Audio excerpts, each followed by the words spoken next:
Okay, now let's talk about the arterial supply of the stomach. Now the stomach, it is supplied by the five important branches, and these are the left gastric artery, the right gastric artery, the left gastroomental artery, the right gastroomental artery, and the short gastric arteries. Okay, now this is a usually asked question for your exams, and you need to draw this diagram here. So I'll just guide you through on how you can simplify this diagram. So let's just draw the stomach first. So this is the esophagus, then the fundus, and then the body. We have the lesser curvature and the pyloric, which finally opens into the duodenum. Okay, now for your exams you need to mention the names of the artery that supply the stomach and the region it supplies as well. Okay, so beginning with the left gastric artery. Now this is the left gastric artery. As you can see, it supplies the esophagus and as well as the lesser curvature of stomach. So we have left gastric artery. Next is the right gastric artery.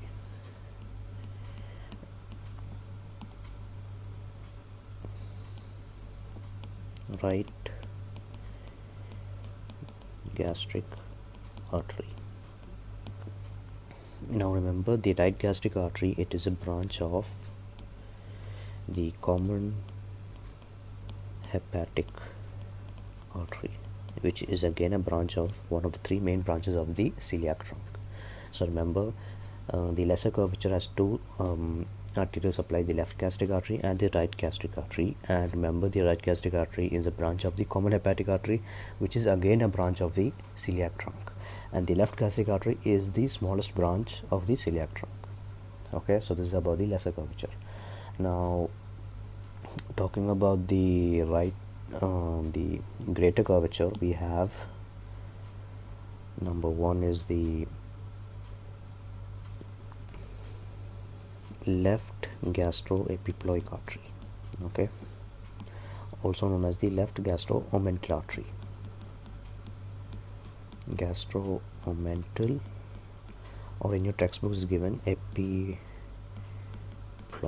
artery. Now this is a branch of the splenic artery, and it supplies the major portion of the greater curvature. Now the right gastromental artery, or the right gastroepiploic artery, also supplies the remaining part of the greater curvature, and it is a branch of the gastroduodenal artery, if you remember, which is a branch of the common hepatic artery, which is again a branch of the celiac trunk. So we have the right gastromental artery, which is a branch of the gastroduodenal artery, which is again a branch of the common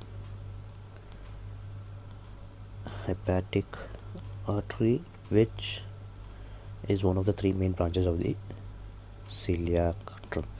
Okay, so this is about the greater curvature. And again we have the fundus. The fundus, it is supplied by smaller vessels, and these are known as the short gastric arteries, and these are the branches of the splenic artery. Okay, so these are the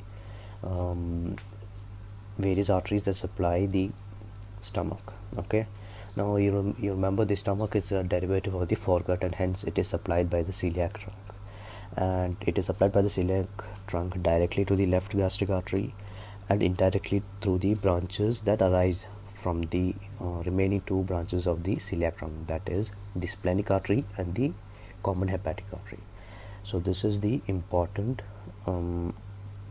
arterial supply of the stomach. So again, for revision, the left gastric artery, which supplies the portion of the lesser curvature, the right gastric artery, which supplies the remaining portion of the lesser curvature, and remember, it is a branch of the common hepatic artery, which is again a branch of the celiac artery or the celiac trunk. Then number 3, we have the left and right gastroduodenal or the left and right gastroomental or gastroepiploic artery, and the left gastroomental artery is a branch of the splenic artery. The right gastroomental artery is a branch of the gastroduodenal artery, which is again a branch of the common hepatic artery, and which is a branch of the celiac trunk.